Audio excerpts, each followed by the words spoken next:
Howdy, Mr. Leach. Alright, today, I'm sorry about the camera angle. It's a little odd. I had to set it on a box just to kind of get a good angle. But I'm hoping, yeah, I think you can see it alright. And I got my pug here, Max, to watch my presentation, but and you, and hopefully a few other random people on YouTube.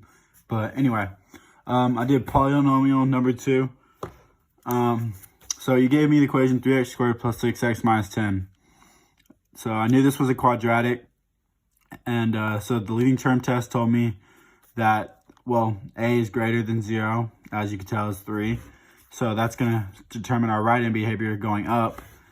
And since it is a quadratic and the degree is 2, that's going to make sure the left-hand behavior is the same as the right. So that's that. And we knew we were going to have 2 expected roots. So that's what I'm looking for in this next step. So I decided just to use the quadratic formula, just to go with it. I just didn't feel like factoring it. So the quadratic, that I plugged it in for that using this formula.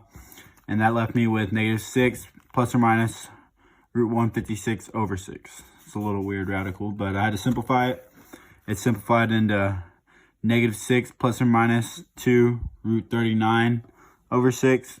And yeah, so those were the 2 different radicals. And one was about 1.08 and the other was about -3.08. After that, you asked me for the y-intercept.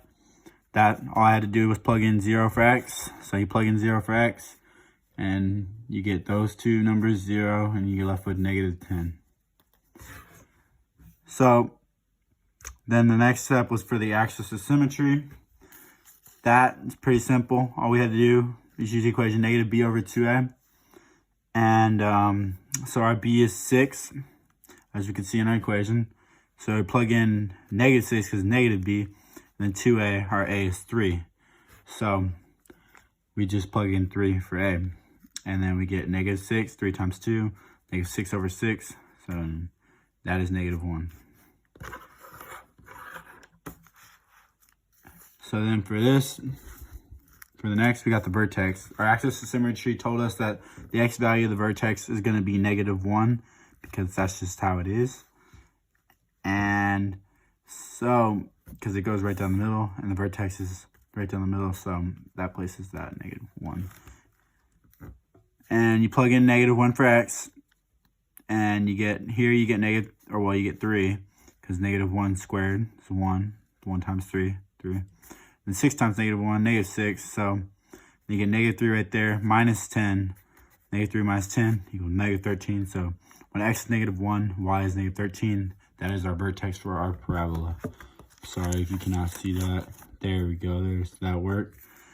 And yeah, so for the additional point, all I did was I kind of didn't know how to go about this. So I just wanted to try numbers. And I started up from 0.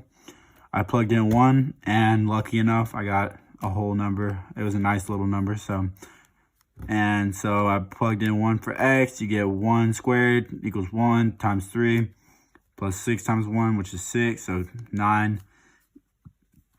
And then 9 minus 10, you get -1. So when x is 1, y is -1. That's my additional point.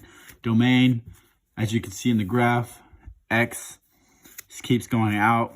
So it's -infinity to positive infinity for domain. Range, our vertex, the bottom of it, the bottommost point of this parabola is -13. And from there it goes on for infinity. So include the point -13 for our range through infinity. And then I included all the points in the graph for f of x.